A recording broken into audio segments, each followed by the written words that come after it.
বিমল আপোনাৰ ওচৰলৈ গৈছোঁ আৰু আজি যেহেতু ডিব্ৰুগড় থানাত হাজিৰ কৰা হৈছে ইতিমধ্যে লৈ যোৱা হৈছে সুমি বৰা আৰু তাৰ্কিক বৰাক আৰু কালি যেটো ভিডিঅ' বাৰ্তা প্ৰেৰণ কৰিছিল সুমি বৰাই সেই ভিডিঅ' বাৰ্তাটোত কেইবাটাও কথা উল্লেখ কৰিছিল এক প্ৰকাৰ অভিযোগ উত্থাপন কৰিছিল সংবাদ মাধ্যমৰ বিৰুদ্ধে তেওঁ এই কেইদিন কোট আছিল সেই কথা উল্লেখ কৰিছে কিন্তু আজি আসলতে তেওঁ যেটো কৈছিল যে তাৰ্কিক বৰাৰ বাসগৃহত থকাৰ কথা উল্লেখ কৰিছিল কিন্তু সেয়া সম্পূৰ্ণৰূপে মিছা বুলি প্ৰকাশ কৰিছে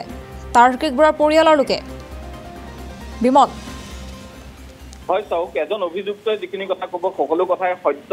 সাধাৰণতে নহয় কাৰণ নিজক বচাবলৈ বিভিন্ন ধৰণৰ ফাঁকিৰ আশ্ৰয় লয় সেইটো এজন অভিযুক্তৰ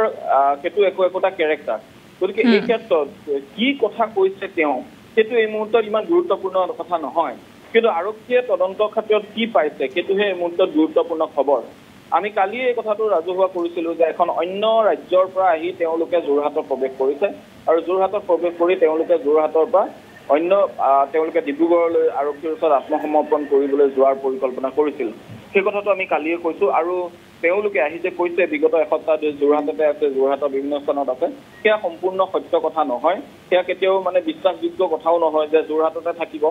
কালি ইতিমধ্যে আমাৰ সাংবাদিক তেওঁলোকৰ ঘৰলৈ গৈছিল তেওঁলোকৰ ঘৰৰ আমি তেওঁলোকৰ বৰদেউতাকৰ ইণ্টাৰভিউ ইতিমধ্যে কালি বজাইছোঁ গতিকে কালি যদি তেওঁ ঘৰত থাকিলেহেঁতেন আমাৰ সাংবাদিকে নিশ্চয় লগ পালেহেঁতেন বা তেওঁ বৰদেউতাকে যেতিয়া কথা কৈছিল তেওঁ নিশ্চয় এই কথাটো ক'লেহেঁতেন কিন্তু এইবোৰ কথা সম্পূৰ্ণ মনে সজা কথা এইবোৰ কেতিয়াও বিশ্বাসযোগ্য কথা নহয় আৰু সকলোৰে আঁৰত এটাই কথা আছে যে তেওঁলোকে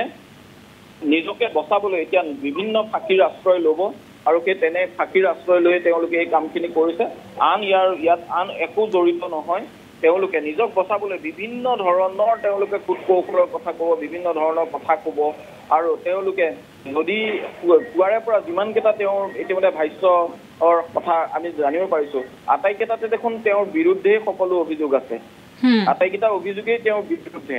গতিকে ইয়াত তেওঁৰ সপক্ষে কোৱা কোনো কথাই মুহূৰ্তলৈকে অহা নাই অৰ্থাৎ মিছা মাতি আছে ইটোৰ পিছত কিছু মিছা মাতিছে তেওঁ তাৰ ভিতৰতে আছে দেখা পোৱা গৈছে যে তেওঁ যেনেধৰণে কথাখিনি কৈছে যে তাত কিবা তেওঁৰ সেই গোটেই বিষয়টোত তেওঁ কৈছে যে মই যোৰহাটত আছিলোঁ সেয়া মিছা বুলি প্ৰমাণিত হৈছে তেওঁ কৈছে যে মই ইতিমধ্যে কোনো ধন লোৱা নাই মই লাখপতি নহয় মই কোটিপতি নহয় যিগৰাকী যুৱতীয়ে নিজে 2 লাখ টকাৰ এটা হেণ্ডবেগ লৈ থাকে তেওঁ আকৌ পিছত কয় যে তেওঁ লাখপতি নহয় এটা হেণ্ডবেগেই যিজনে ব্যৱহাৰ কৰে 2 লাখ টকীয়া তেওঁ আকৌ লাখপতি নহয় বুলি দাবী কৰি থকা কিবা যুক্তি থাকে নেকি গতিকে এনেধৰণৰ বহু কথা আছে প্ৰতিবিলাক কথাই তেওঁ মিছাৰ আশ্ৰয় লোৱাটো স্বাভাৱিক কিন্তু সেইটোক লৈ এই মুহূৰ্তত আৰক্ষী ব্যস্ত নহয় আৰক্ষীয়ে সেই বিষয়ক লৈ নাভাবে কিন্তু বিমল আৰু এটা কথা উল্লেখ কৰিব লাগিব কালি যেহেতু তেওঁলোকক নিশাটো জিমখানা ক্লাবৰ এটা 21 নম্বৰ কোঠাত তেওঁলোকে কটাইছিল বুলি জানিব পৰা গৈছে আৰু শেহতীয়া দিনসমূহত আচলতে যিদৰে তেওঁলোকে আত্মগোপন কৰি আছিলে এটা শক্তিশালী চক্ৰ থাকিব লাগিব যিটো চক্ৰই আচলতে বা বহু লোক থাকিব লাগিব যিসকল লোকে সুমি বৰা আৰু তাৰ্কিক বৰা সহায় কৰি আহিছে কালি সেই কোঠাটো কোনে বুক কৰি দিছিলে এনেধৰণৰ বহু প্ৰশ্ন এতিয়া উত্থাপন হৈছে আৰু অতদিনে তেওঁলোকে কিদৰে আচলতে পলাই থাকিব পাৰিলে আৰু এই ক্ষেত্ৰত আৰক্ষীয়ে কেনেধৰণৰ অভিযান চলাইছিল এই ক্ষেত্ৰত প্ৰশ্ন উত্থাপন হৈছে এটা শক্তিশালী চক্ৰ থাকিব লাগিব যিসমূহ আচলতে গোচৰ এতিয়া যিটো ধাৰাত গোচৰ ৰুজু কৰা হৈছে সেই ধাৰাসমূহৰ ভিতৰত যিমানখিনি তথ্য আহি পৰিছে সেই ধাৰাত মানি লণ্ডাৰিঙৰ যিটো গোচৰ আচলতে সেই গোচৰ ৰুজু সেই ধাৰাত গোচৰ ৰুজু কৰা হোৱা নাই বুলি জানিব পৰা গৈছে বৰ্তমানলৈকে স্পষ্ট হোৱা নাই কিন্তু সেই কথা আমাক ডিব্ৰুগড় সাংবাদিকগৰাকীয়ে জনাইছে বিমল চাওক তেওঁৰ বিৰুদ্ধে যিখিনি অভিযোগ আছে সেই অভিযোগবিলাকৰ ভিতৰত প্ৰধান অভিযোগটো হ'ল যে তেওঁ যিখিনি ধন তাত বিনিয়োগ কৰিছিল সেই লোকসকলক ধন বিনিয়োগ কৰিবলৈ তেওঁ এক প্ৰকাৰ বাধ্য কৰিছিল বা এক প্ৰকাৰ তেওঁ হেঁচা প্ৰয়োগ কৰিছিল বা প্ৰলোভিত কৰিছিল এই তিনিওটাৰ ভিতৰত যিটোৱে সত্য বুলি যদি আমি লওঁ তেতিয়াহ'লে দেখা পোৱা যাব যে তেওঁ এই গোটেই বিষয়টো সুমি বৰা ক'ৰবাত নহয় ক'ৰবাত বিষয়টোৰ লগত জড়িত কিন্তু তাৰ সমান্তৰালকৈ আপুনি যিটো প্ৰশ্নৰ উত্তৰ সুধিছে যে সুমি বৰাৰ কোন শক্তিশালী চক্ৰই সুমি বৰাক সহায় কৰিছে সেই ক্ষেত্ৰত চাবলৈ গ'লে যে ইতিমধ্যে সুমি বৰাৰ যিকেইজন অধিবক্তা সেই অধিবক্তা কেইজনে ইতিমধ্যে তেওঁলোকৰ লগত যোগাযোগ কৰিছে অধিবক্তা কেইজনে যোগাযোগ কৰি সকলো ব্যৱস্থা কৰিছে কাৰণ অধিবক্তা কেইজনক তাৰ বাবে সকলো ধৰণৰ তেওঁলোকক ধন দিয়া হ'ব আৰু ধন দিবৰ বাবে তেওঁলোকে সেইখিনি কৰি দিছে কিন্তু সেই কথাটো গুৰুত্বপূৰ্ণ কথা নহয় যে কোনে ৰুমটো বুক কৰি দিলে ৰুমটো বুক কৰি দিব বা যিকোনো এজন লোকে ৰুমটো বুক কৰি দিব পাৰিব গতিকে ৰুমটো বুক কৰি দিয়াটোতকৈ মূল প্ৰসংগ হ'ল যে তেওঁলোকে যিখিনি এভিডেন্স তেওঁলোকৰ বিৰুদ্ধে আছে সেই এভিডেন্সবিলাক যথোপযুক্ত হয়নে নহয়। আৰক্ষীয়ে এতিয়া সেই এভিডেন্সখিনিতহে গুৰুত্ব দিব লাগে যে ক'ৰবাত চুমিয়ে যেনেদৰে অভিসন্ধি কৰিছে তেনেদৰে বাচি যাবলৈ বিভিন্ন চক্ৰান্ত কৰিব পাৰে নেকি, ক'ৰবাত তেওঁ নিজকে বচাই লৈ যাবৰ বাবে কোনোবাই সহায় কৰিবলৈও যদি বিচাৰে বা যদি শক্তিশালী অধিবক্তা আহে তেতিয়াহ'লে তেওঁক আচলতে তাৰ পৰা তেওঁক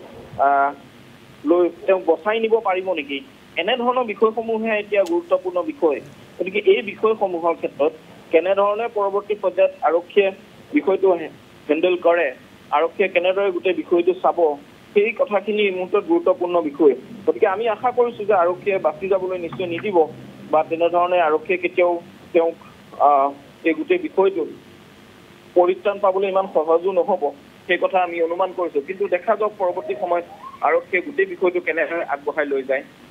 নিশ্চয়কৈ সেইটো আসলে সকলোৱে কামনা কৰিছে, কাৰণ একাংশ বহুত সাধাৰণ লোক আছিলে যিসকলে কষ্টোপাৰ্জিত ধনো বিনিয়োগ কৰিছিলে আৰু যি চুমি বৰাৰ লগতে তাৰ্কিক বৰাই কেইবাটাও দিনো ধৰি যে আত্মগোপন কৰি আছিলে, তেওঁলোকক টকা পইচাৰ পৰা সহায় কৰা যিসকল লোক আছিল সেইসকল লোকো যথেষ্ট গুৰুত্বপূৰ্ণ। বা যদি সেই কথা তেওঁলোকে গম পাইছিল যে তেওঁলোকে ক'ত আত্মগোপন কৰি আছিলে বা নিশাটোৰ ভিতৰত তেওঁলোকে ক'ত থকাৰ পৰিকল্পনা কৰিছিল, সেই কথা কোনোবাই গম পোৱাৰ পাছত আৰক্ষীক কিয় খবৰ দিয়া নাছিল, এনেধৰণৰ বহু আচলতে প্ৰশ্ন এতিয়া উত্থাপন হৈছে। সেই লোকসকলে আচলতে আওপকীয়াকৈ জড়িত হৈ আছে নেকি, এনেধৰণৰ প্ৰশ্ন উত্থাপন হৈছে। কাৰণ চুমি বৰা আৰু তাৰ্কিক বৰাৰ বিৰুদ্ধে এখনো এতিয়ালৈকে এজাহাৰ দাখিল কৰিবলৈ এইসকল লোক ওলাই অহা নাই। বহু নামী দামী ব্যক্তিৰ নামো থাকিব পাৰে যিসকল নাম আচলতে শুনাৰ পিছত সকলো হতবাক হৈ পৰিব পাৰে, কিন্তু একাংশ সাধাৰণ শ্ৰেণীৰ লোকো আছে যিসকলে কষ্ট উপাৰ্জিত ধন তেওঁলোকে বিনিয়োগ কৰিছিলে আৰু সেই ধনখিনিয়ে তেওঁলোকক আচলতে সেই প্ৰবঞ্চনা কৰা হৈছিলে। বিমল, হয়, বহু লোকে ওলাই অহাৰ প্ৰয়োজন আছিল, কিন্তু কোনো লোক ওলাই নাহিলেও আৰক্ষীয়ে নিজাববীয়াকৈ ৰুজু কৰা গোচৰটোৱে যথোপযুক্ত। এটা গোচৰেই হ'লেই হ'ল, তাৰ বাবে বহু গোচৰৰ প্ৰয়োজন নাই। গতিকে আৰক্ষীয়ে সেই গোচৰৰ ক্ষেত্ৰত কেনেদৰে হেণ্ডেল কৰে, সেই গোচৰৰ ক্ষেত্ৰত আৰক্ষীয়ে পৰৱৰ্তী পৰ্যায়ত আৰু কোনো ওলাই নাহিলেও বাকীসকল লোকক হয়তো তেওঁলোকে ইতিমধ্যে বাকীসকল লোকক তেওঁলোকে একোজন সাক্ষী হিচাপেও ল'ব পাৰে। গতিকে প্ৰতিজন লোকে এজাহাৰ দিব লাগিব বুলি তাৰ প্ৰয়োজনীয়তা কিন্তু নাই। সেই ক্ষেত্ৰত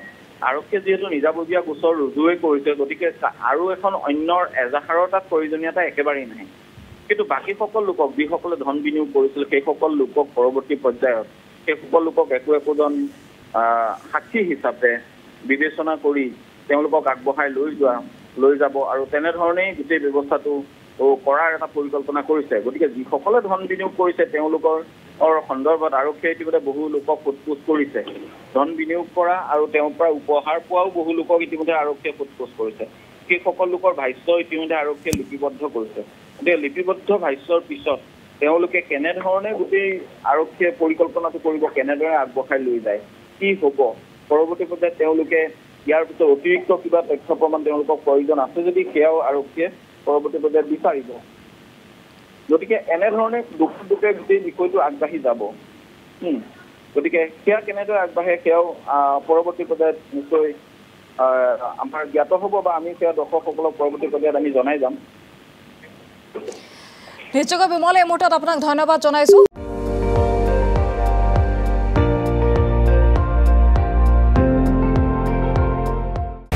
আপুনি চাই আছে ND24, সৰ্বশ্ৰেষ্ঠ নহয় সৰ্বোত্তমৰ দৌৰ।